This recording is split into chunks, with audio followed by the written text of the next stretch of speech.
Good evening तरन्नुम जी, कैसे हैं आप? Good evening sir, how are you? मैं ठीक हूँ। I am also good and welcome. और आज हमारे सारे ऑडियंसेस को भी शुक्रिया ज्वाइन करने के लिए। अभी धीरे धीरे और लोग ज्वाइन होते जाएंगे। हमारे पास अच्छा टाइम है आज आपसे इंटरेक्ट करना है और आपकी किताब के बारे में जानना है हमें, तरन्नुम नगमाए जिंदगी के बारे में। तो हम शुरू करते हैं फटाक फटाक, जैसे जैसे हमारे और ऑडियंसेस ज्वाइन करेंगे और किसी को दोस्तों, आज डॉक्टर तरन्नुम शेख जी के साथ हमारी वर्चुअल बुक रीडिंग है और एट द सेम टाइम हम उनसे कुछ बातचीत भी करेंगे।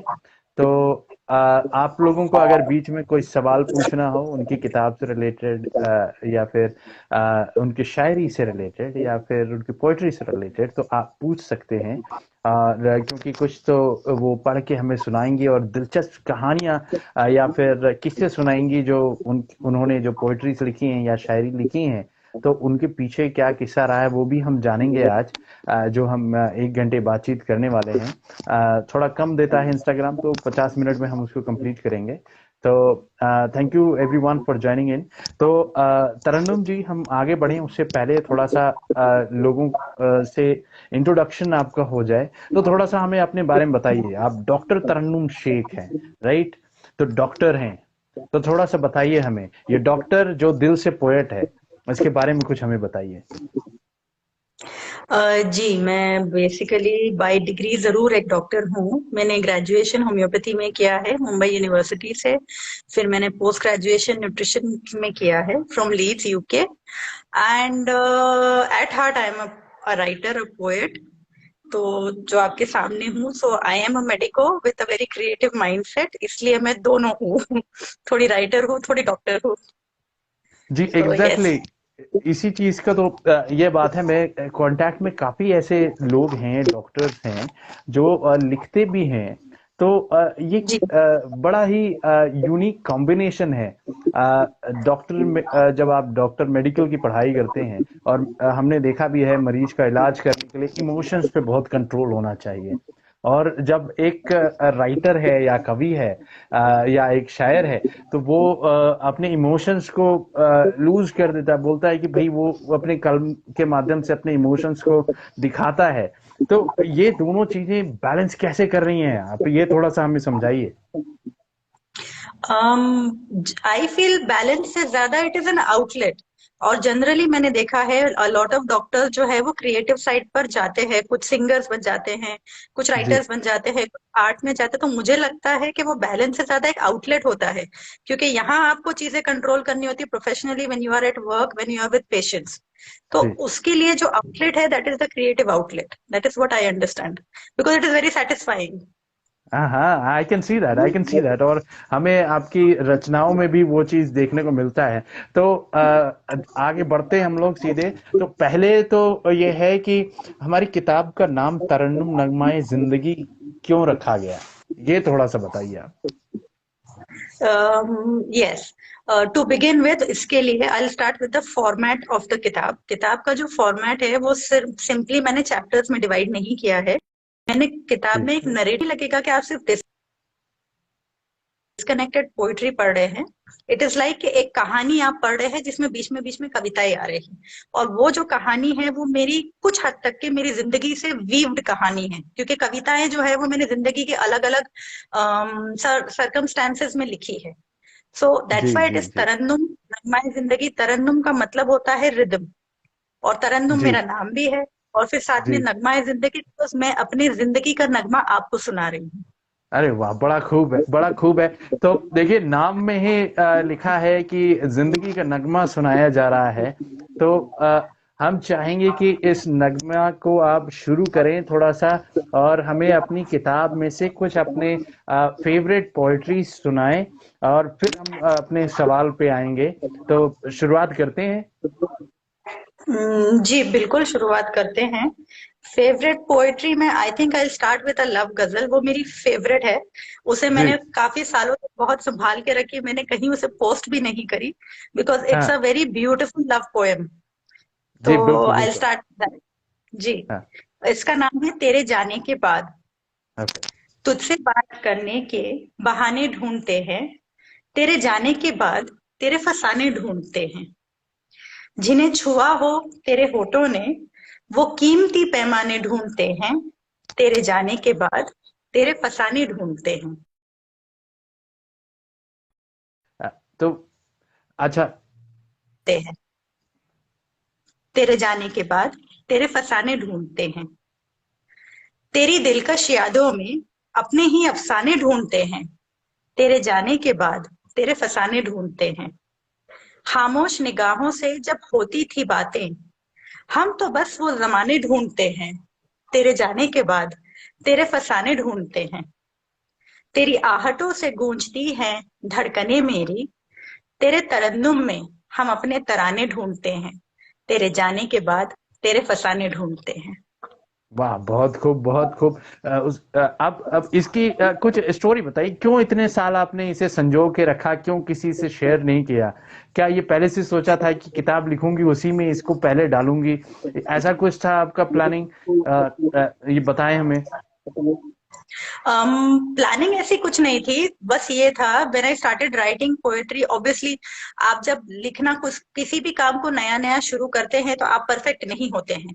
आप धीरे जी, धीरे सीखते हैं, आप गिरते हैं, संभलते हैं। तो संभलते जी, संभलते, सीखते सीखते, संवरते संवरते, ये मेरी पहली मुकम्मल गजल थी, जिसमें मैंने गजल के जो रूल्स थे वो काफी हद तक फॉलो किए। और इसमें मैं लास्ट जो पैराग्राफ है उसमें मैंने अपना नाम भी इसमें साथ में मैं उसको वीव कर पाई, क्योंकि मेरा एग्जैक्टली। नाम कुछ इस तरह है कि वो बड़ी आसानी से किसी भी इसमें वीव नहीं हो पाता है। हाँ। तो उस वजह से मैंने इसके खूब संभाला, और मैं ये चाहती थी कि ये जब भी जहां भी मतलब सोशल मीडिया पे जब आप पोस्ट करते तो एक डर हमेशा रहता है कि कोई आपकी चीजें चुरा ना ले। या, तो ये वजह थी कि मैंने इसे रखा था संभाल करके, कि जब भी ये होगा तो मेरे नाम के साथ ये गजल बाहर निकल के दुनिया के सामने आए। अरे वाह, बहुत खूब है। अच्छा, ये कौन से सन में आपने लिख के कंप्लीट किया था? ये गजल को मेरे ख्याल से तीन बिफोर लॉकडाउन 2017 या 18 में लिखी है मैंने। ओके, 2017-18 में। अच्छा, और कब से जी लिख रही हैं आप मेरे ख्याल से बहुत पहले से लिख रही हैं। जी जी, मुझे 8-9 साल हो गए लिखते लिखते। जी। अच्छा। यूं तो बचपन से थोड़ा थोड़ा शौक था, पर पोएट्री को हाँ, सीरियसली लिया दो 8-9 साल से। 8-9 साल से, ठीक है। अच्छा, आप मेडिकल राइटिंग में भी रही हैं, राइट? आप अभी भी जी मेडिकल राइटिंग थोड़ा बहुत करती हैं, या फिर अब उसको साइडलाइन कर दिया, बस अपना प्रैक्टिस करती हैं और अब क्रिएटिव राइटिंग में है? नहीं, मेडिकल राइटिंग अभी थोड़ा सा साइडलाइन हुआ है क्योंकि प्रॉपर आउटलेट नहीं मिल पा रहा है उसके लिए, तो अभी जी, प्रैक्टिस है। और शायराना राइटिंग जो है वो चल रही है। जी, बिल्कुल, बहुत खूब। अच्छा, ये आइडिया आपको कहाँ से आया? क्योंकि जनरली जो कविताएं और शायरी होती हैं, लोग बस ये है कि हाँ चलो, एक पोएट्री है हमारी, वो एक चैप्टर हो गई, एक शायरी है, ये दूसरी चैप्टर हो गई। तो इसको रिदम में ही लेके आना है, क्योंकि जब मैंने भी पढ़ा था, आपने शेयर किया था मुझे डॉक्यूमेंट, तो मैं बड़ा खुश हो गया कि यानी आप उसको कंटिन्यूम में पढ़ेंगे तभी आपको मजा आता है। और जी एक के बाद दूसरा स्वाद, वो एक तरह से ऐसे हो गया कि खाना परोसा गया है। मैं थोड़ा सा पेटू आदमी हूँ, तो थोड़ा सा खाने से रिलेट कर रहा हूँ। तो खाना परोसा गया है आपको, और आपने थोड़ा सा चखा, एपेटाइजर को चखा, तो अब आपकी भूख और बढ़ जाती है, और आपको लगता है कि जी भाई अब मेन कोर्स क्या आने वाला है, फिर डेसर्ट क्या आने वाला है। तो ये बड़ा अच्छे तरीके से आपने ये पहले से प्री प्लान किया था आपने लिखते समय, या फिर कंपाइल करते समय इस चीज का ऐसे हुआ? What let you to make this thing इस तरीके से, क्या चीज लेके आया आपको ऐसे? इसका प्राइमरी रीजन ये था कि मैंने अपने आप को पहले रीडर बनाया, और जी। मैंने ये सोचा कि अगर मैं किसी कविता की किताब को उठाकर पढ़ रही हूँ तो मुझे वो हम्म। किताब कैसी पसंद आएगी। मैंने देखा जी, आमतौर पर कविता की किताबें ऐसी होती है कि वो चैप्टर्स में पोएम्स को डिवाइड कर देते हैं। आपने ये जी, वाला चैप्टर नंबर खोला तो ये टॉपिक पे मिल गया, वो वाला खोला तो वो टॉपिक पे मिल गया। बट देन जी, उससे आप कनेक्ट नहीं हो पाते कि हाँ भाई जी। कविता है, लिखी है, पढ़ लो। इट वॉज लाइक दैट, हाँ। मुझे रीडर से कनेक्ट होना था। तो और जी, मुझे अच्छा लगता है कि मैं कनेक्ट होकर किसी से बात करते हुए कविता लिखूं। मुझे ओरिजिनली तो प्रॉपर कहानी लिखनी थी और उसमें मेरी कविताओं को वीव करना था, लेकिन वो जी, बड़ा मुश्किल काम था बिकॉज कविताएं आर अ वाइड वैरायटी। हाँ तो इसलिए फिर मैंने सोचा कि हर चैप्टर के पहले या हर कविता के पहले अगर थोड़ी सी कमेंट्री डाल दिया जाए तो रीडर को ऐसे लगेगा जैसे वो मुझसे बात कर रहे हैं। जी तो दैट एग्जैक्टली। डेवलप। हाँ, तो मैं इसी चीज को हमारे रीडर्स जिन्होंने हमारे ऑडियंस जिन्होंने मान लीजिए बुक पढ़ी नहीं है, अभी बीच में हमने विमेंस डे पे हमने विमेंस वीक स्पेशल चलाया था जहाँ पे हम फ्री गिव अवे दे रहे थे ई बुक रिडीम करने के लिए। अगर जिसने पढ़ ली है तो उसे तो पता होगा, पर स्टार्ट मैं चाहूंगा कि आप अपने बुक का जो स्टार्ट आपने किया है, तो आपकी पहली कविता से पहले वहां से शुरू जी करें और पहली कविता पढ़ें तो लोगों को ये चीज पता चलेगा कि किस तरीके से लय के साथ ये लिखी गई है किताब, और तब जी उन्हें समझ में आएगा कि नरेशन कैसे कितना ब्यूटीफुल इसमें आपने इंक्लूड किया है। तो मैं चाहूंगा जी कि आप शुरुआत से जो लाइनें हैं आपने लिखी हैं मेरे प्यारे दोस्तों जी से, तो वहां से थोड़ा जी सा जी पढ़ें जी। जी बिल्कुल।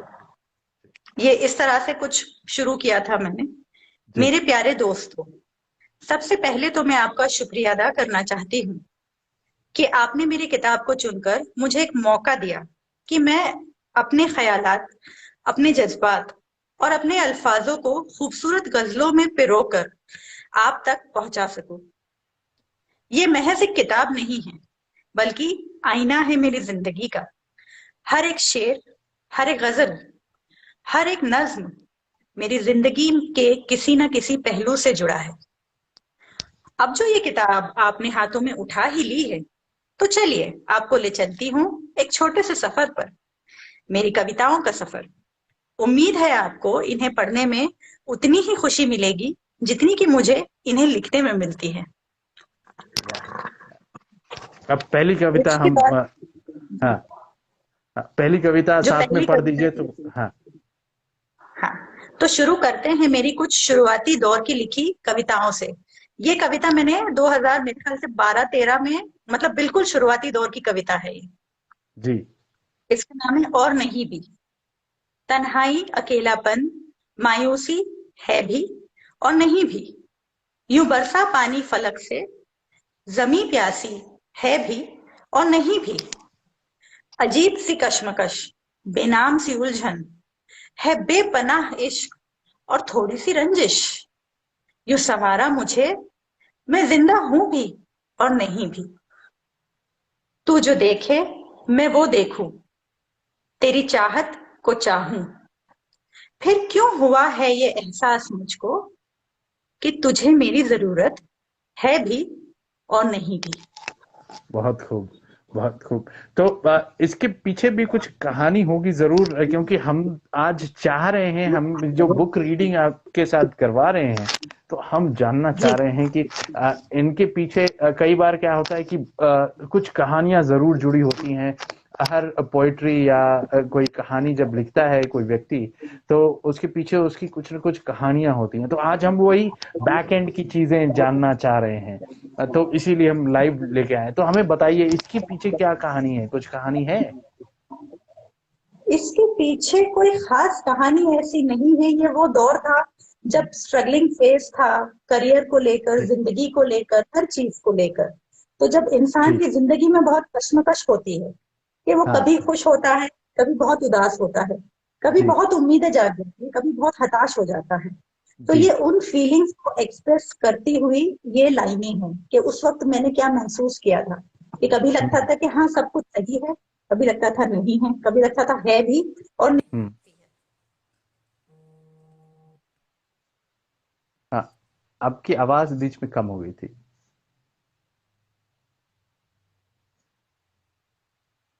जी हाँ, शायद नेटवर्क का इशू है। कोई बात नहीं। जी अच्छा, नेटवर्क। मेरा अगला सवाल ये है, क्योंकि आपकी इस किताब को पढ़ने के बाद, इसकी कविताएं और शायरी को पढ़ने के बाद, ये है कि आपने जो एसेंस है कि जिंदगी से मोहब्बत, वही आपके जी नगमाए जिंदगी भी, उसका भी एक पहलू मुझे जो समझ में आया कि जिंदगी से मोहब्बत। तो डॉक्टर तरन्नुम शेख की क्या इसमें सोच है, जिंदगी से मोहब्बत क्या होती है।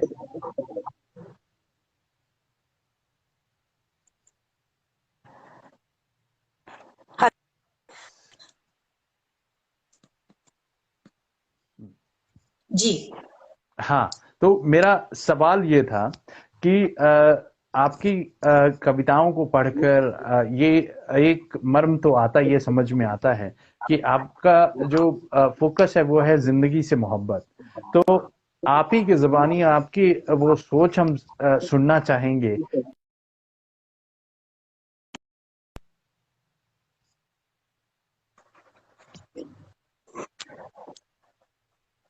हेलो। हाँ सर हाँ। कुछ नेटवर्क की दिक्कत आ रही है, आपका वीडियो हैंग हो गया था बीच में। अच्छा, नहीं, जी। मुझे क्लियरली दिख रहे हैं आप। हाँ ओके, ठीक है। तो जी जिंदगी के बारे में मैं आपको सिर्फ इतना बता सकती हूँ, जिंदगी से मोहब्बत डेफिनेटली उसका, अगर मैं शॉर्ट में कहूँ तो इट्स लाइक कभी हार नहीं मानना, चाहे कुछ जी भी हो जाए। जिंदगी है तो उतार चढ़ाव रहेंगे, अच्छे बुरे दिन आएंगे, लेकिन जी अगर आप बहुत ऊपर है, आप खुश है, उसे एंजॉय कीजिए।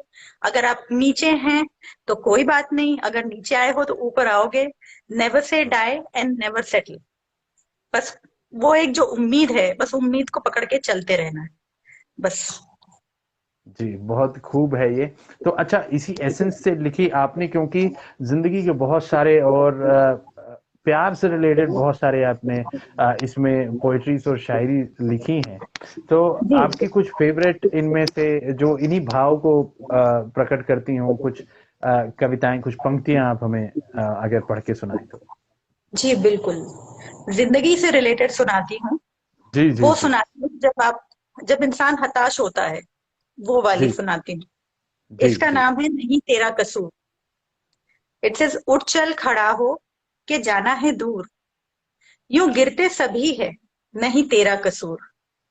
गिरना संभलना, संभल के संवरना, यही है दस्तूर, नहीं तेरा कसूर। जो उगता है सूरज तो ढलता भी है, कि जी, छाए फलक पे सितारों का नूर, यही है दस्तूर, नहीं तेरा कसूर। तो बहुत खूबसूरत। ये बिल्कुल, कविता हाँ। मुझे ऐसा लगता है कि बहुत ही ज्यादा इंस्पायरिंग कविता है। इसको जब जब मैं भी पढ़ती हूँ तो मुझे बहुत जी अच्छा लगता है कि हाँ, मेरी गलती नहीं है, होता है, जिंदगी है, उतार चढ़ाव जी आते हैं, फिर से शुरू करते हैं। जी, बिल्कुल, बहुत सही कहा आपने। और इन पंक्तियों को जो भी पढ़ेगा भी उसको, यानी एक तरह से मैं तो यही मानूंगा कि एक कुछ मोटिवेशनल लाइंस हैं जो हर किसी जी। को, अगर कभी ऐसा है कि भाई नेगेटिविटी में चला जाता है और ये सोचने लगता है यार मैं क्या गलती कर रहा हूँ लाइफ में, या फिर क्या गलतियां कर दी मैंने कि भाई मेरे साथ अभी इधर इर्द गिर्द परेशानियां ही परेशानियां हैं।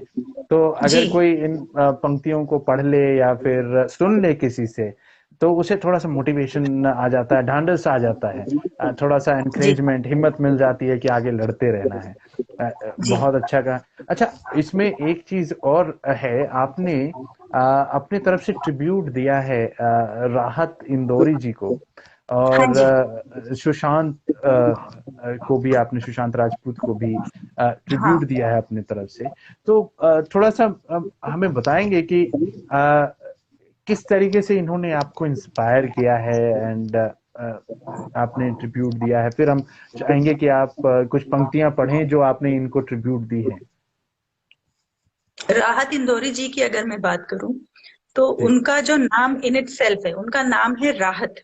राहत इज जी लाइक रिलीफ किसी जी। चीज को। तो हाँ उनको जब भी, जो भी उनकी लिखी हुई पंक्तियां मैंने पढ़ी है या सुनी है, जब जी भी वो एक तरह से बहुत बेबाक शायर थे, एक जो जी। बिंदास बोलते हैं जिसको, वो जब हाँ भी हाँ। बोलते थे या लिखते थे तो ऐसा लिखते थे कि उन्हें तो रिलीफ मिलता होगा, लेकिन जो सुनने वाले थे उन्हें भी लगता था हाँ, मेरे दिल की बात कह दी इन्होंने, ये जो शायद कभी मैं ना कह पाता, इन्होंने इसे बड़ी हाँ, आसानी से अल्फाजों में, शेरों में बुनकर कह दिया। तो जी वो बात मुझे उनमें बहुत अच्छी लगती थी, कि वो बिल्कुल निडरता से, लेकिन उतनी ही खूबसूरती से, बहुत सी बड़े बड़े इश्यूज के ऊपर भी उन्होंने पोएट्री लिखी है और उनको इसी तरह से लिखी है। सो वो एक ऐसी चीज है जो शायद हम सभी को आना चाहिए।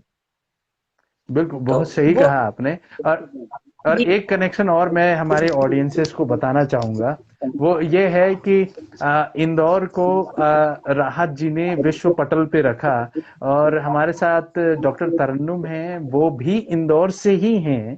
तो ये भी जी एक चीज देखिए, आता है कि हमारे मध्य प्रदेश, मैं भी मध्य प्रदेश का हूँ साहब, तो इसलिए ये है कि हमारे लिए एक गर्व की बात है कि इंदौर से इतने सारे महान कलाकार निकले हैं।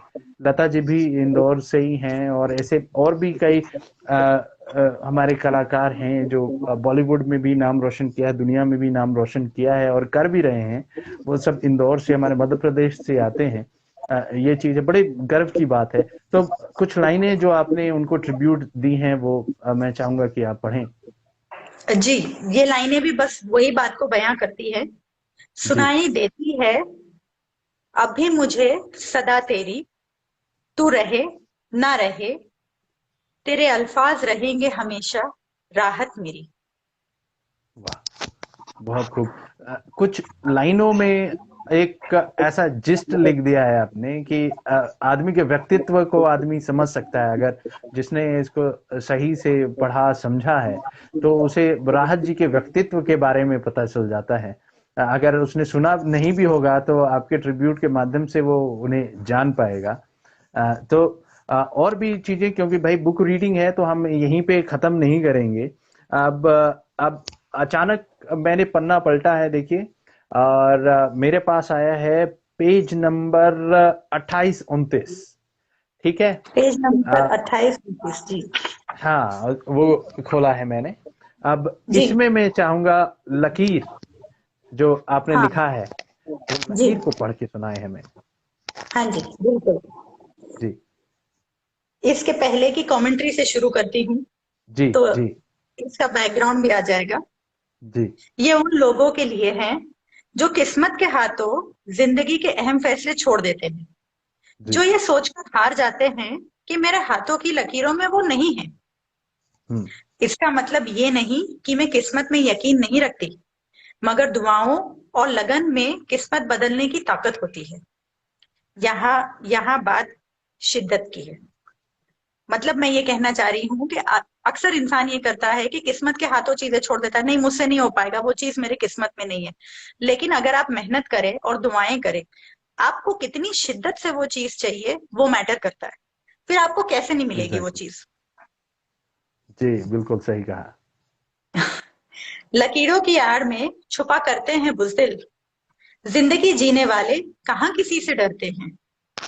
छीन सकते हैं तुझे किस्मत से यारा, मेरे दिल के रास्ते तेरे दिल से होकर गुजरते हैं। क्या बात है, बिल्कुल सही। ये तो बहुत ही खूबसूरत कहा आपने। और अच्छा, मुझे ये बताइए कि ये किताब लिखने का इंस्पिरेशन आपको आया कहाँ से? ये जब मेरी बहुत सारी पोएट्री इकट्ठा हुई और मैंने जी। देखा कि लोग इसे बहुत पसंद कर रहे हैं, तो मुझे ऐसे लगा कि मैंने इसे ज्यादा से ज्यादा लोगों तक पहुंचाना चाहिए। जी। तो मुझे ऐसा लगा कि हाँ, अब किताब लिख सकते हैं। बिल्कुल सही, बिल्कुल सही। यानी फीडबैक पहले ले लिया आपने कि जी जी साहब जी कैसा लिखा है। तो ये बड़ा दिलचस्प है। तो अच्छा, मुझे ये बताइए, इसका मतलब आपने ये सारी जो कविताएं और शायरी आपने लिखी हैं, तो जी। उनको वन बाय वन किसी से जरूर, किसी को सुना के या पढ़ा के आपने उससे फीडबैक लिया है ना? तो ये अच्छे लकी लोग कौन हैं जिन्होंने यानी किताब छपने से पहले ही सुन लिया या पढ़ लिया था इन्हें? आप बताएंगे कौन है ये लकी लोग? नहीं सर, ये सारे फ्रेंड्स और फैमिली है, घर के लोग हैं, हर उम्र जी। के हर तबके के लोग हैं जिन्होंने इन्हें पढ़ी जी। है। सारी तो नहीं जी। पढ़ी है पर ज्यादातर पढ़ी है। तो हाँ, ये हाँ। सारे मेरे करीबी लोग हैं जिन्हें जिन्हें जिन्हें बड़ी पसंद आई ये कविताएं, और उन्होंने भी मुझे इंस्पायर किया, मुझे बोला कि आप किताब छापिएगा, बिकॉज आप लिखती हाँ। अच्छा है और उम्मीद है कि लोग उसे सराहेंगे। तो जी। थोड़ी सी हिम्मत वहां से भी आ जाती है। हाँ, तो अच्छा, एक गंभीर सवाल, इनमें से क्रिटिक कौन है आपका? मेरा क्रिटिक तो हम्म। ऐसे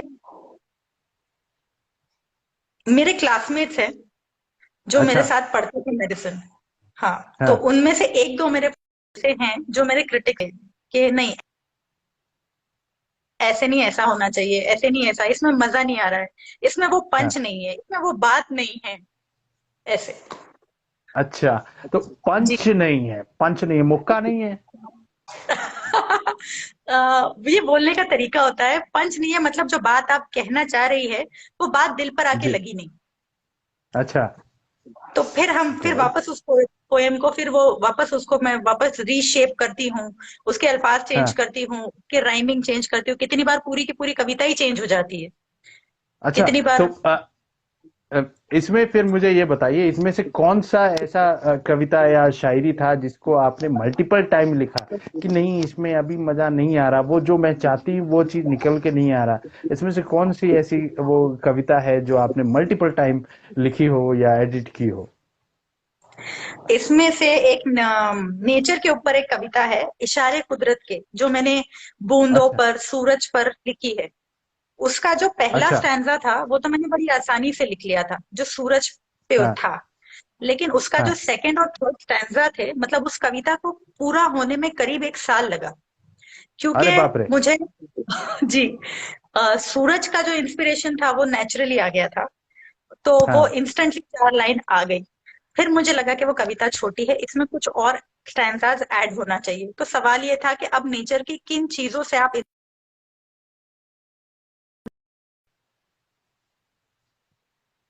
लेकिन प्रॉब्लम ये था कि उसको किस तरह से मैं इस तरह अल्फाजों में बुनूं कि जो मैं फील कर रही हूँ वो मैं रीडर तक पहुंचाऊं। तो जी। इस कविता को लिखने में मुझे काफी वक्त लगा था। हालांकि वो है इसके बड़ी एक। छोटी सी, सिर्फ 3 स्टैंजा की कविता है, लेकिन हाँ। बहुत मेहनत लगी थी इसमें। अच्छा, तो हम चाहेंगे जरूर कि उसके कुछ स्टैंडर्ड्स हमें आप सुनाएं या फिर दो चार लाइन आप सुनाएं, तो जी। हमें भी पता चले। जी बिल्कुल। ये जी। कविता को पढ़ने का और इसे समझ,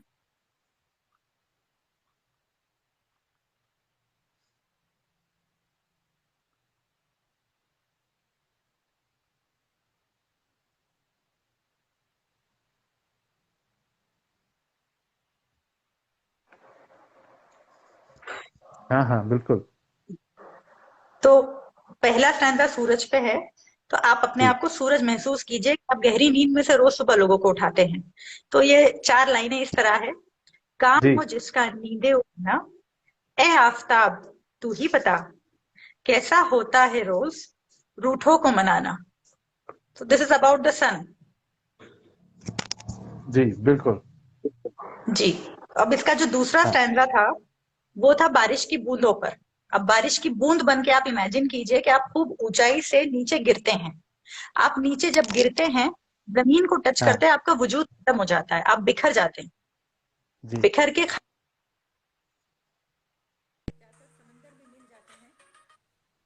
जा,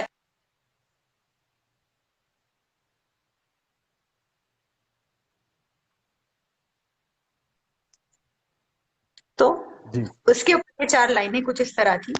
काम जी। इसका ना हो जाना, ए बारिश तू बता, कैसा होता है बिखर कर फिर जिंदगी से मिल जाना। वाह। तो अच्छा, आपने यानी प्रकृति के उन सारे सेगमेंट को कोशिश की है इन स्टैंजास में लाने की, कि जी। जो जिनसे जीवन चलता है। एक सूरज हो जी। गया, फिर बूंदों से आपने जल के बारे में बता दिया कि इनका जी। ये चीज है। और तीसरा स्टैंजा क्या है, किस पे है? तीसरा स्टैंजा रास्तों पर है। जो रास्ते हैं, ओके। उनका काम होता है गुड। आपको रास्ता दिखाना, मंजिल तक पहुंचाना। वो कभी नहीं जी। थकते और ना ही कभी हार मानते हैं। तो उन जी। पर मैंने जो लाइनें लिखी थी वो कुछ इस तरह थी। काम हो जिनका मंजिल तक पहुंचाना, ए रास्ते तू ही बता, कैसा होता है बार बार भटकों को राह दिखाना। वाह। तो रास्ते ना यानी कभी रास्ते से। रूठेंगे ना कभी बुरा मानते हैं, उनका एक ही काम है, आप जितनी भी बार गलत गलत जाएंगे वो आपको बता देंगे कि ये आपकी मंजिल है, आपको यहाँ पहुंचना है। जी बिल्कुल सही कहा आपने, वो तो वहीं के वहीं रहते हैं, वो हमें है कि हमें उन रास्तों पे चलना है और अपनी मंजिल तक जी। पहुंचना है। बिल्कुल, जी बहुत खूब कहा आपने। अच्छा, अब क्योंकि हम भाई थोड़ा सा रोमांस और ये मेरा फेवरेट जर्नर है, तो मैं चाहूंगा आपने जी जो एक सेक्शन बनाया है जिसमें कई सारी शायरियां भी इंक्लूड की हैं, इश्क, जी, है ना? छोटी छोटी। तो उसमें से कुछ थोड़ा सा हमें पढ़ के बताएं आप, और उसका भी जो आपने शुरुआत किया है नरेशन के साथ, तो वो भी जी जरूर पढ़ें। जी। जी बिल्कुल सर, इसमें से फेवरेट शायरी आपकी कौन सी ये बताइए, वो पढ़कर सुनाती हूँ। हाँ, एक सेकंड रुकिए, फिर बताता हूं मैं। 19 to 23। जी देखिए, मेरे तो बाल थोड़े खत्म हो गए हैं, मगर एक पुरुष के लिए स्त्री की जो जुल्फें होती हैं, ठीक है, उसका अलग ही एक उस पे असर पड़ता है। तो एक तो जुल्फें हैं, ठीक है, जी और फिर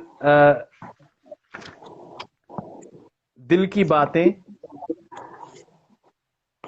हाँ और दिल की बातें, और सैलाबे मोहब्बत। जी बिल्कुल ये तीन मैं चाहूंगा कि आप पढ़ के सुनाएं। बिल्कुल बिल्कुल। इसका जो नरेशन था वो कुछ इस तरह था। अगले कुछ शेरों जी। में मैंने इश्क के खूबसूरत एहसास को और आशिकों को महसूस होने वाले बेशुमार जज्बातों को अल्फाजों में पिरोने की कोशिश की है। मुझे जी। यकीन है कि ज्यादातर लोग इन शेरों से इत्तेफाक रखेंगे। अब ये जुल्फें, जी। माथे को चूमती जुल्फे धड़कनों पर तीर चलाती हैं, इन्हें न रोको उड़ने दो, यही तो हमसे मिलने आती हैं। बिल्कुल सही कहा। जी। और दिल की बातें ना सर, जी। ये शेर पर्सनली मुझे भी बहुत पसंद है। लबों की तंग गलियों से गुजर ना सके तो अल्फाज निगाहों से बह गए, तेरे दिल की बातें यूं पहुंची मेरे दिल तक और लोग देखते ही रह गए। वाह, क्या बात है! यही तो बात है, इश्क में दूसरों को जलाने में बड़ा मजा आता है। सैलाब मोहब्बत, जी। उनकी डूब जाने के डर से सैलाब मोहब्बत दिल में समेटे बैठे हैं। जी। वो समझते हैं हमें इश्क नहीं, और हम समंदर लिए बैठे हैं कि छू जाते हुए साहिल को कभी कभी गोया दिल में अरमानों का बवंडर लिए बैठे हैं। बिल्कुल सही कहा आपने। सामने वाले को समझ में नहीं आता कि कितना प्यार लिए बैठे हैं। तो ये हाँ जी ऐसी चीजें हैं जो हर वो व्यक्ति जिसने प्यार किया या प्यार के एहसास को भी अगर कभी महसूस किया है, तो जी वो इनसे रिलेट करेगा। और जुल्फें तो हर वो आदमी मेरे ख्याल से जिसने सुना होगा ऑडियंस में जो है, और जो आगे सुनेंगे, तो वो भी इसको मेरे ख्याल से एक्सेप्ट करेंगे कि हम लोगों के जी लिए वो एक बहुत ही ऐसा चीज है कि भाई हाँ, उसमें जी महसूस होता है। और आपने उस चीज को, एक लेडी होके आपने उस चीज को बहुत ही बखूबी तरीके से पिरोया है शब्दों में।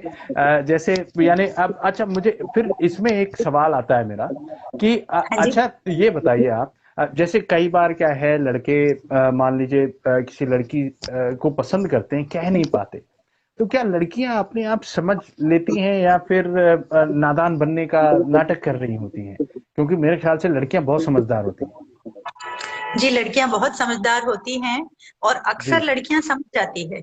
लेकिन लड़कियों को ये अच्छा लगता है कि लड़के पहला कदम लेके और वो कुछ हाँ। कहे, तो वो इंतजार अच्छा। करती रह जाती है। अरे बाप रे! यानी अगर बेचारा कोई शाय आदमी है, वो थोड़ा सा कम बोलता है, तब तो वो एकाकी, वो बेचारा अकेला ही रह जाएगा, वन साइडेड ही रह जाएगा। अच्छा, आपने कुछ कविताएं ब्रोकन हार्ट से भी रिलेटेड लिखी हैं, जहाँ पे जी कुछ नाकाम मोहब्बत और कुछ इस तरीके से चीजें हैं। तो कुछ उनमें से भी हमें पढ़ दीजिएगा, फिर हम उसके बाद लास्ट के कुछ क्वेश्चन सवाल जवाब पे आएंगे। हाँ जी बिल्कुल। ब्रोकन हार्ट पे भी मैंने जी। बहुत सारी कविताएं लिखी है। और जी उस चैप्टर का नाम मेरे ख्याल से जख्म इश्क के है। जी इसमें एक छोटा सा शेर है, ये मैं पढ़ के सुनाती हूँ। सोचा होगी ये सोचा न था, सुनहरी धूप में बरसात भी होगी ये सोचा न था, इतनी मासूमियत से दिल ने मान ली सच्चाई इश्क की, कि इसमें झूठ की जर्रात भी होगी ये सोचा न था। बिल्कुल, बहुत खूब। एकदम ये सारी कुछ लाइनों में ही बहुत से ऐसी चीजें हैं जो आदमी को सोचने पे मजबूर कर देती हैं। तो साहब, इश्क करने से पहले सोच लीजिएगा और कि क्या होगा आगे। या फिर ये कहा जाता है कि इश्क हो जाता है, सोच नहीं पाता आदमी। ये भी बात है। तो आपका क्या जी कहना है इसमें? सर, इश्क तो हो जाता है, वो बात तो सही है कि वो सोच नहीं पाता है आदमी। जी लेकिन उससे अगर आप उभर पाओ तो वो बेहतर है। मतलब बहुत कम ऐसे होते हैं जिन्हें जिस इंसान को वो पसंद करते हैं या जिसके साथ वो चाहते हैं जिंदगी बिताना, वो उन्हें मिल जी जाते हैं। और जी जिन्हें नहीं मिलते हैं वो जिंदगी भर इंतजार करते रह जाते हैं, कुछ उभर जाते हैं, कुछ खत्म हो जाते हैं। और जिन्हें मिल जी जाते हैं उसके बाद भी उस इश्क को निभाना भी आसान नहीं होता है, वो भी हर कोई नहीं कर पाता है। बिल्कुल सही कहा तो इश्क आपने कि अपने आप में ही एक बहुत ही डिफिकल्ट स्टोरी है शुरू हम आगे उसी चीज को डिस्कस करते हैं कि भाई इश्क है तो अधूरा शब्द, पर उसको निभाने के लिए बहुत मेहनत करनी पड़ती है। से। जी। जी। तो तो टूटे दिल पे जो आपने लिखा है। जी जी जी हाँ, तो वही मेरा, मैं यही कह रही थी लास्ट के इश्क अपने आप में एक बहुत ही मुश्किल रिश्ता या एक बहुत ही मुश्किल एहसास है निभाने के लिए। किसी से ये कहना कि हमें जी आपसे इश्क है बहुत आसान होता है, लेकिन उसे निभाना जी और उसकी उम्मीदों पर खरा उतरना बहुत मुश्किल होता है, वो हर कोई नहीं कर पाता है। जी एग्जैक्टली, बहुत सही कहा आपने। और जी इसी में अब मैं थोड़ा सा अपनी कुछ फेवरेट मैं बोलता हूँ आपको पढ़ने के लिए। मैं जी थोड़ा सा एक सेकंड से टेबल ऑफ कंटेंट से देख लूं। एक तो 25 नंबर, लोग मोहब्बत में। जी सर, मैं अ, एग्जैक्टली वही पढ़ने जा रही थी। अरे वाह, क्या बात है। और एक मैं चाहूंगा मोबाइल एडिक्शन पे जो आपने लिखा है, हाँ उस पे भी जो आपने कविता लिखी है वो भी पढ़िएगा इसके बाद। तो पहले लोग मोहब्बत में, ये पढ़ दीजिए आप, मान ली। जी, ये लोग मोहब्बत में इस कविता का नाम है। और इसमें कुछ चीजें यूं मैंने लिखी है कि कई बार ऐसा होता है कि कुछ चीजें जरूरी नहीं होती है, लेकिन लोग उन जी चीजों को समझते नहीं है और उन्हें जरूरत से ज्यादा अहमियत देते हैं, और उस अहमियत की वजह से आपका रिश्ता खराब होने के चांसेस होते हैं। तो कुछ जी उस एहसास को समेटते हुए मैंने ये कविता लिखी थी। लोग जी मोहब्बत में यूं वक्त जाया करते हैं, हम उन्हें हंसाया करते हैं, वो हमें रुलाया करते हैं। लोग मोहब्बत में यूं इल्जाम लगाया करते हैं, वफा निभाना पता नहीं, बेवफा ठहराया करते हैं। लोग मोहब्बत में यूं नाकाम हुआ करते हैं, सच तो दिखाई देता नहीं, बस झूठ अपनाया करते हैं। लोग मोहब्बत में यूं बर्बाद हुआ करते हैं, खुद फना हो जाया करते हैं, जुल्म बर्दाश्त किया करते हैं, बर्दाश्त किया करते हैं। जी बिल्कुल सही कहा आपने। ये थोड़ा सा उस तरीके का टिपिकल रिलेशनशिप हो गया है जो जहाँ पे सिर्फ एक ही आदमी है जिसको बेनिफिट है सारा, और जी दूसरा व्यक्ति जो है वो एट दी रिसीविंग एंड है, बेचारा उसको कुछ मिल नहीं रहा है। और गलती सामने वाला ही करता है, मगर दोष उस पे कर देता है कि भाई तुम्हारी ही गलती है। तो जी ये इस तरीके के रिलेशनशिप में, और वो भी उसको नाम फिर मोहब्बत दे दिया।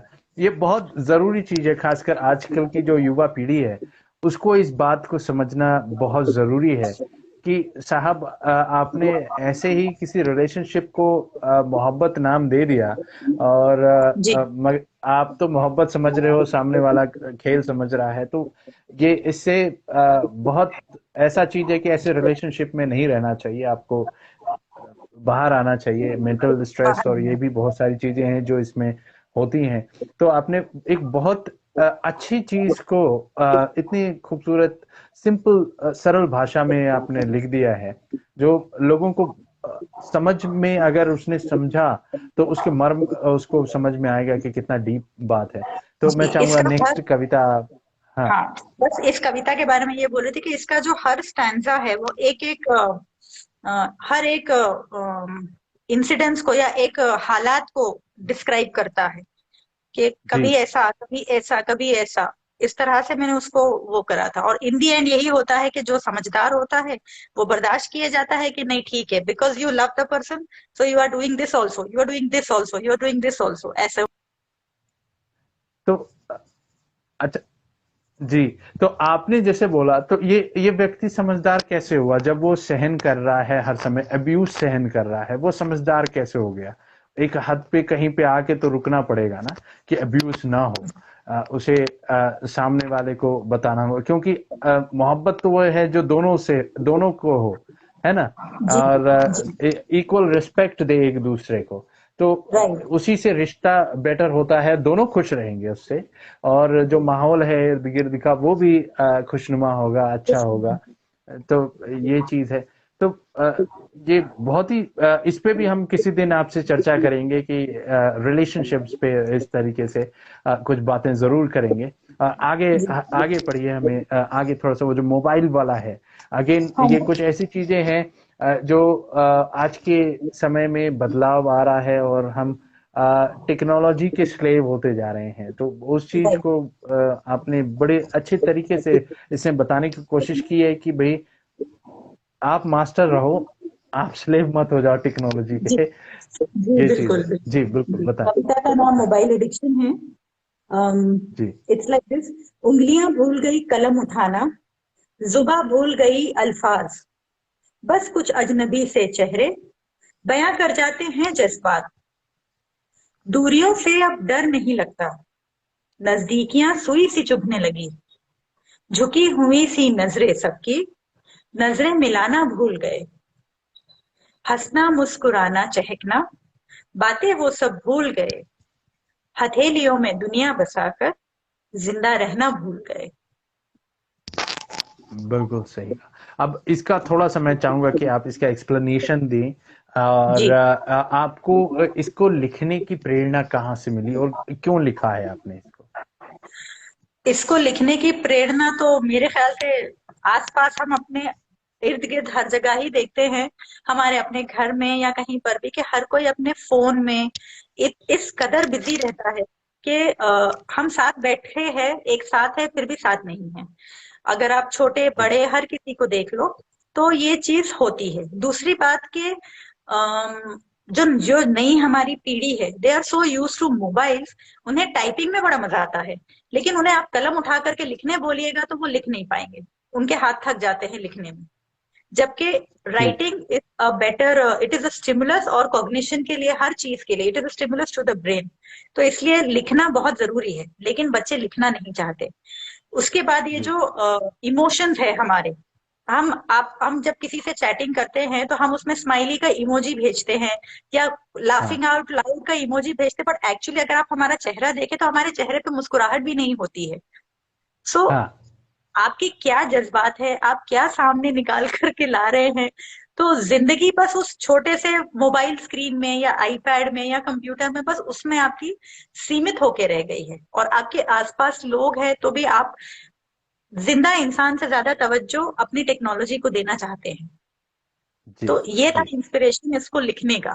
और दूसरी बात ये कि पहले लोग दूरियों से डरते थे कि हम इतनी दूर हाँ। ट्रैवल कैसे करेंगे, कोई देश विदेश चला जाएगा तो उसके चेहरा भी नहीं देख पाएंगे। अब ये सारी चीजें जी। इतनी आसान हो गई है कि हम कहीं पर भी बैठ के किसी को भी देखकर उससे बात कर सकते हैं। तो अब जी। लोग प्रेफर करते हैं कि दूर ही रहो और वीडियो कॉल पे बात कर लो। तो ये ये एक विडंबना हो गई है कि जी टेक्नोलॉजी हमारे लिए सहायक हो गई है या फिर हमारे लिए दुश्मन हो गई है? क्योंकि व्यक्ति जब एक दूसरे के पास रहता है तो वो अलग ही एहसास रहता है।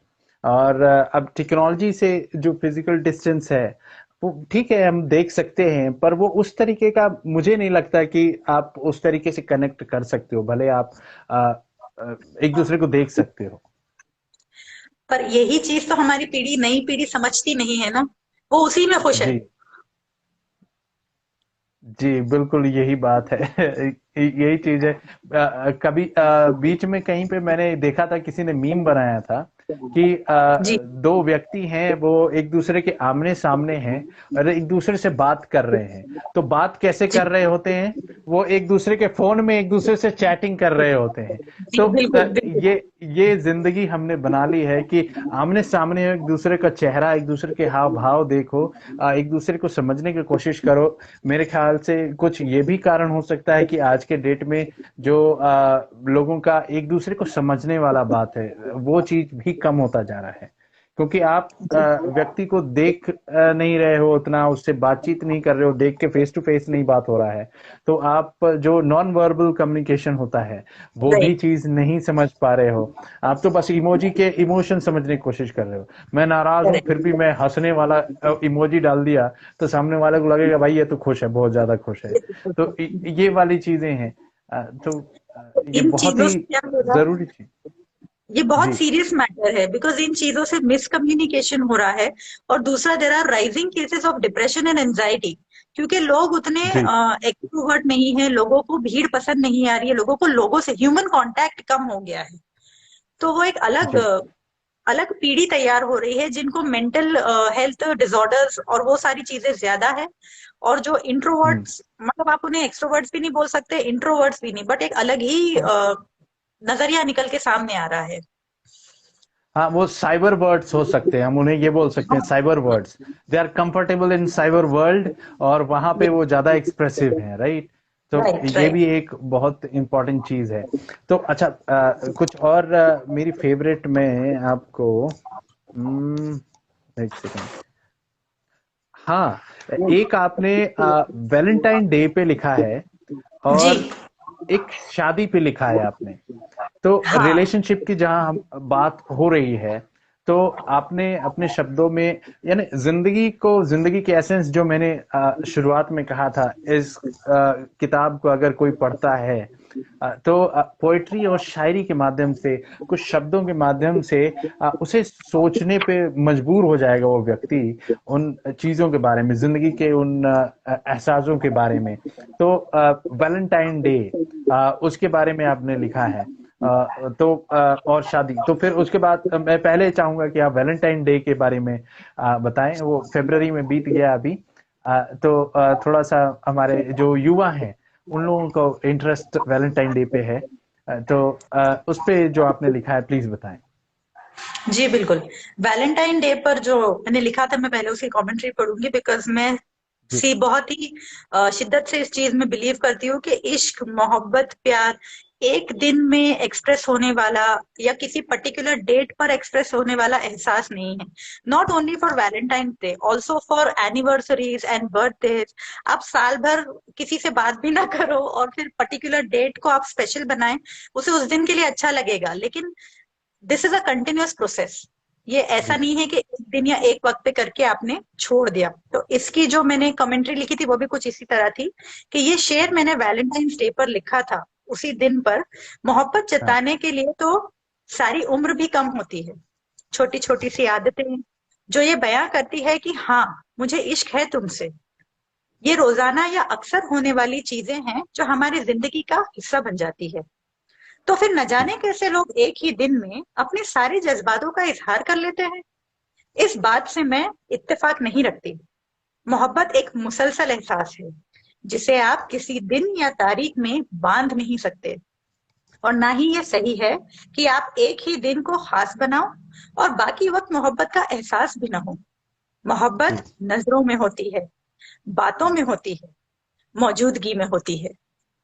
बिल्कुल, एब्सोल्युटली ट्रू, एब्सोल्युटली ट्रू। हाँ तो दैट इज, अब ये पोएम, उम्र जी गुजर जाती है एतबार करने में, जान निकल जाती है इजहार करने में। मोहब्बत के मारों को तारीखों से क्या काम, यूं ही सदियां निकल जाती है दीदार करने में। एग्जैक्टली exactly, बिल्कुल सही कहा आपने। तो तो ये ये चीज जो लोग समझेंगे वो ही समझेंगे, ये हर कोई नहीं समझ पाएगा। हाँ, बिल्कुल आजकल तो बहुत ज्यादा ही फ्रैंक हो गए हैं। अब एहसासों को भी समझना एक ऐसी चीज है कि ये एक इम्पॉर्टेंट चीज है जो जब हम वर्चुअल लाइफ जीना ज्यादा शुरू कर देते हैं तो हम एहसासों को समझ नहीं पाते हैं।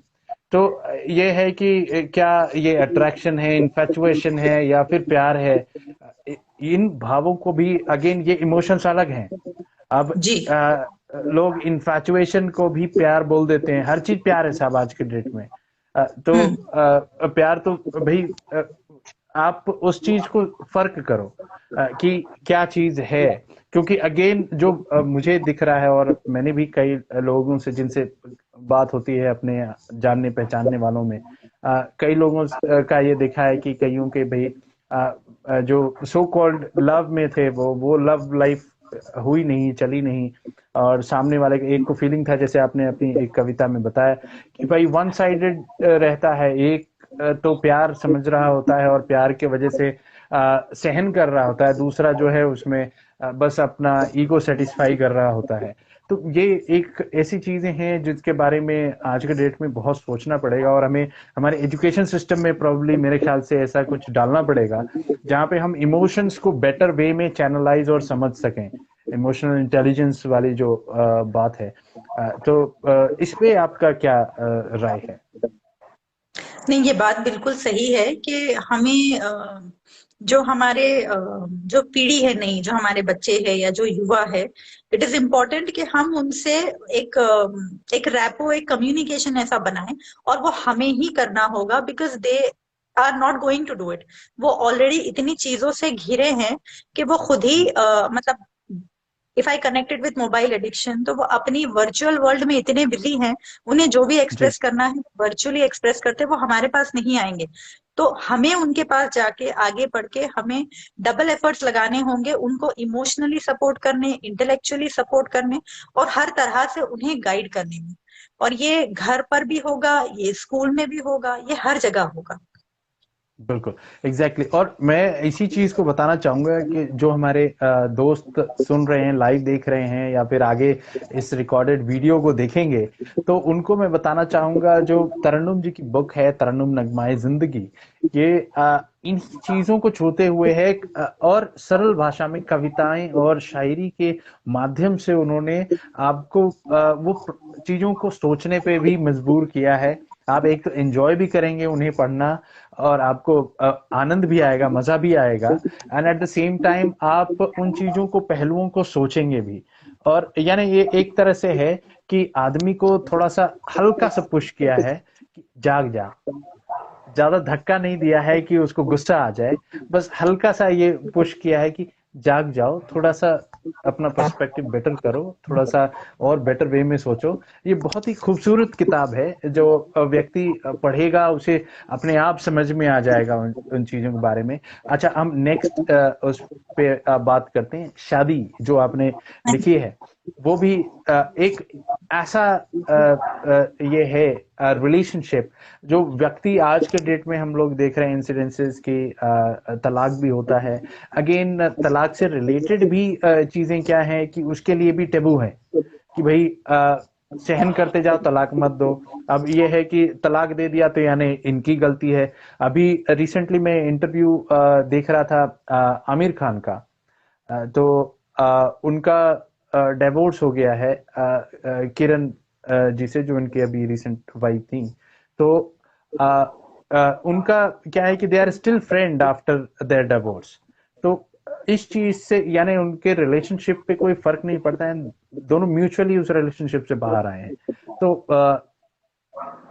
हेलो, आपको जी आवाज सर। आ रही है? जी हाँ। सर।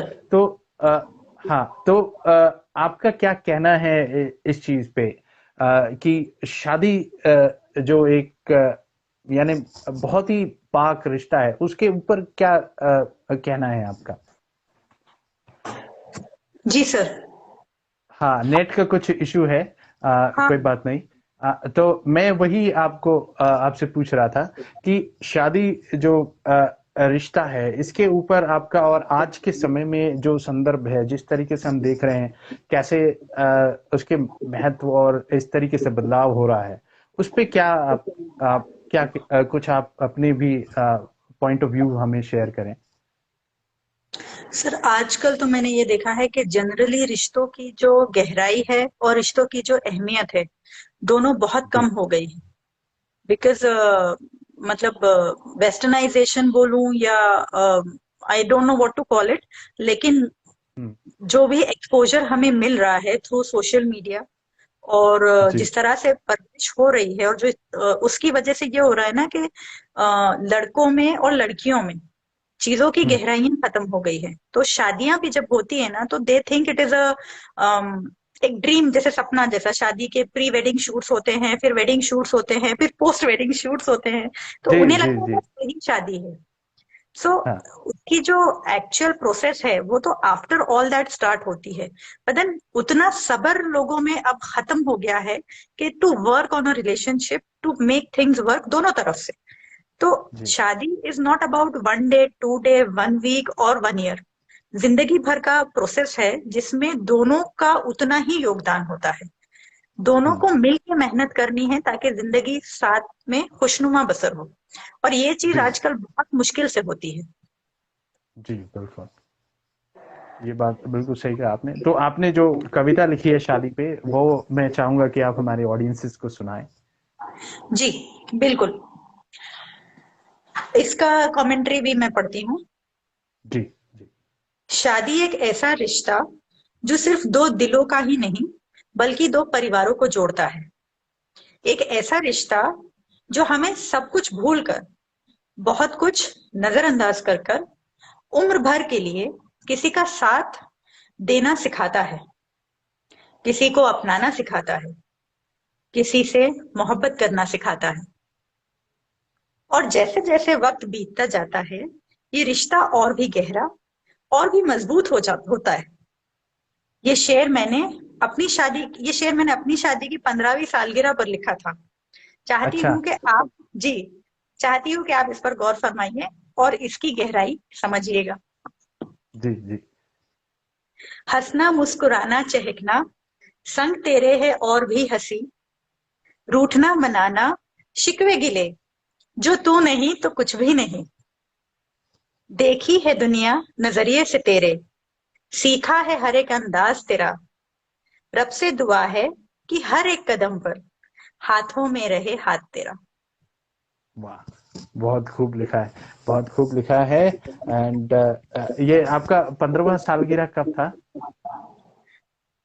सर, मेरी शादी 2005 में हुई थी, और अभी अच्छा। 2022 में, 2 साल पहले। अभी अच्छा, 2022 2020 में में। तो 17 साल हो गए। क्या बात है, क्या बात है। और many more years to your marriage. May God bless you both. और ऐसे ही खुश रहिए। और दोस्तों, आगे और भी बहुत सी ऐसी कविताएं और शायरी हैं तरन्नुम जी की इस किताब में। मैं सारी नहीं पढ़वाऊंगा आज, क्योंकि अगर आपको इसको पढ़ना है या सुनना है, सुनने के लिए तो आपको थोड़ा टाइम लगेगा। पर पढ़ना है आपको अगर, कि इस किताब में और ऐसी कौन कौन सी कविताएं हैं और शायरी हैं, तो आप तरन्नुम जी की किताब तरन्नुम नगमाए जिंदगी जो है परचेज कर सकते हैं। ये अमेजोन पे है, किंडल पे है, फ्लिपकार्ट पे है, आपके गूगल प्ले स्टोर पे भी अवेलेबल है, इवन कोबो पे अवेलेबल है। अक्रॉस 150 प्लस कंट्रीज में ये बुक अवेलेबल है। पेपर बैक के फॉर्मेट में इंडिया में है, एंड ई बुक तो ग्लोबली अवेलेबल है इसका। तो हम जल्दी इसका जो पेपर बैक है इसे ग्लोबली भी अवेलेबल करवा देंगे जल्दी ही। उस पर काम चल रहा है हमारा। मीनवाइल आप लोग कहीं पे भी हैं दुनिया में, तो ई बुक तो पढ़ ही सकते हैं आज की डेट में, टेक्नोलॉजी के समय में। और आप अपना फेवरेट प्लेटफॉर्म यूज कीजिए। अगर किंडल यूज करते हैं, किंडल पे ले लीजिए। गूगल प्ले स्टोर है, वो भी अक्रॉस डिफरेंट कंट्रीज अवेलेबल है, वहां से पढ़ सकते हैं। या फिर कोबो है, कोबो पे भी आप उसको पढ़ सकते हैं। तो it is available world wide. तो आप जाइए अपनी कॉपी ले लीजिए। और जिसने मिस कर दिया, हमारा विमेंस डे स्पेशल था, 1 वीक हम रिडीम कोड दे रहे थे, शेयर कर रहे थे, फ्री में हम ई बुक दे रहे थे। और जिसने यूज कर लिया है, उस कार्ड को रिडीम कर लिया है, हम और वो पढ़ ले, और पढ़ने के बाद हमें फीडबैक जरूर दीजिएगा, क्योंकि इससे हम और हमारे ऑथर्स जो हैं वो और बेटर होते हैं। आपके फीडबैक हमें प्रेरित करते हैं और ऐसे ही मेहनत करने में मदद करते हैं। हम इसी तरीके से आगे बढ़ते रहेंगे। और तो तरन्नुम जी, जाने से पहले कुछ क्विक फायर हो जाए, तो आप अभी किताबें सिर्फ लिख रही हैं या फिर पढ़ भी रही हैं? सर, ईमानदारी से बोलूं तो फिलहाल 1 महीने से सिर्फ बच्चों की किताबें पढ़ रही हूँ क्योंकि उनके एग्जाम्स है। यानी माओ के लिए ये एक चीज हो जाती है कि वो स्कूल से जब उनके बच्चे होते हैं, तो वो अपनी स्कूल लाइफ दोबारा जी रही होती हैं, क्योंकि वो बच्चों को हर एग्जाम में उनके दोबारा वही चीजें पढ़ के उनको प्रैक्टिस करवाना, उनको मोटिवेट करते रहना। तो अच्छा, इसी के साथ एक छोटा सा, क्योंकि ये भी एक रिश्ता ही है, आपके इसमें सारे रिश्तों के ऊपर कुछ न कुछ लिखा हुआ है। ये भी एक रिश्ता ही है, माँ और बच्चे का, है ना? तो एक एग्जाम का टाइम चल रहा है, तो अच्छा मुझे ये बताइए आप, बच्चे और माँ दोनों में से कौन एग्जाम की वजह से ज्यादा टेंशन फील करता है? सर माँ।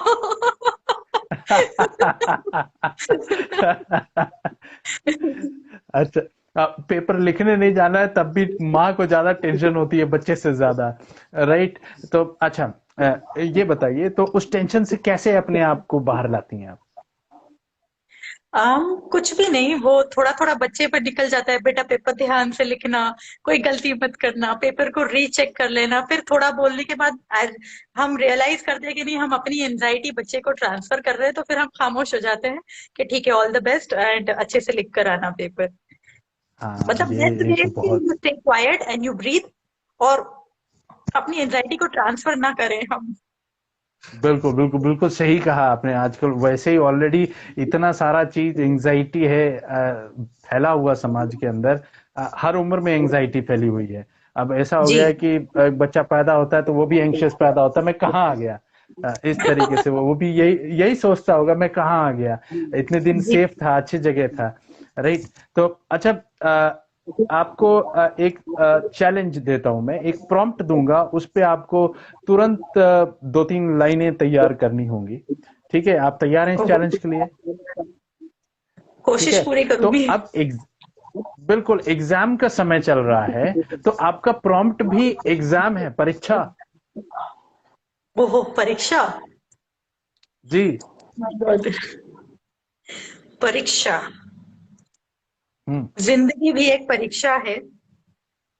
हम्म। um, अब सोचना पड़ेगा मुझे आगे। यस, इंस्टेंटली मैं तो अच्छा बड़ा सवाल मुश्किल पूछता। है।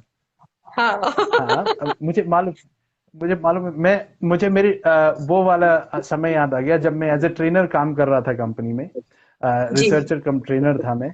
तो बच्चे आते थे, तो फिर अब उनका दिमाग चलाने के लिए मैं उनसे सवाल पूछता था। यानी जब मैं ट्रेनिंग दे जी। रहा हूँ किसी लैब टेक्निक में, तो उसके साथ साथ मैं सवाल भी पूछता था।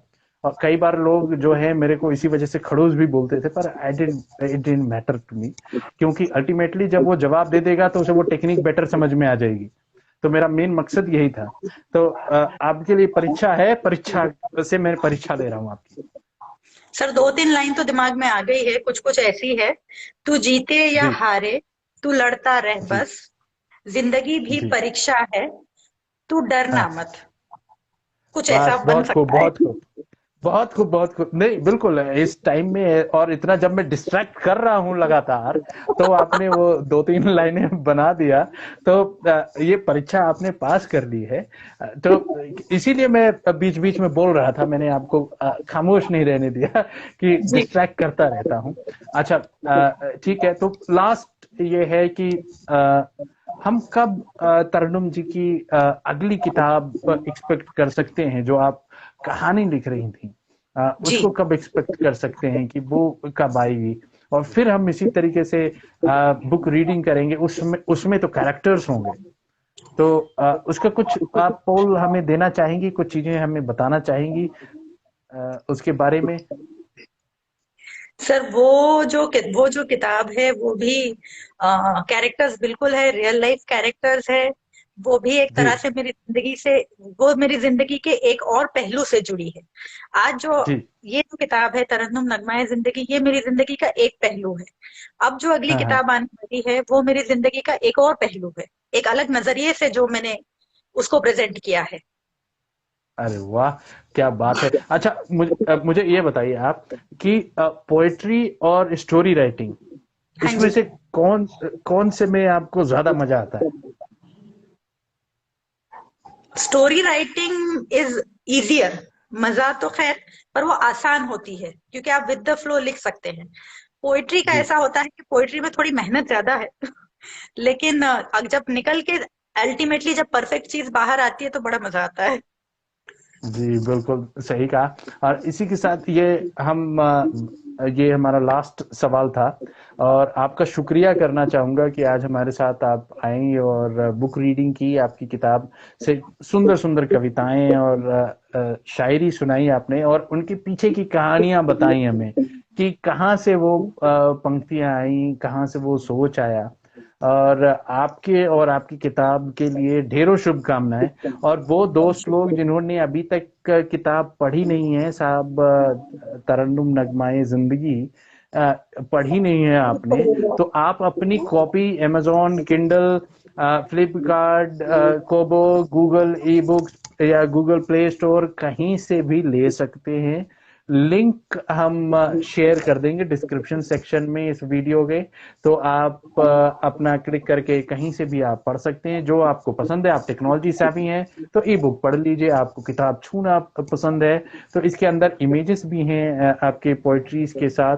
कुछ मैं ऐसे ये दिखा देता हूँ, तो वो भी आप पढ़ सकते हैं। हार्ड कॉपी मंगा लीजिए अपने लिए, paper back printed copy. And जल्दी हम फिर से मिलेंगे, हमारे फिर दूसरे किसी ऑथर के साथ उनकी किताब के बारे में जानेंगे। And thank you so much Tarannum ji आने के लिए। Thank you so much sir, मुझे बुलाने के लिए। शुक्रिया। शुक्रिया। शुक्रिया।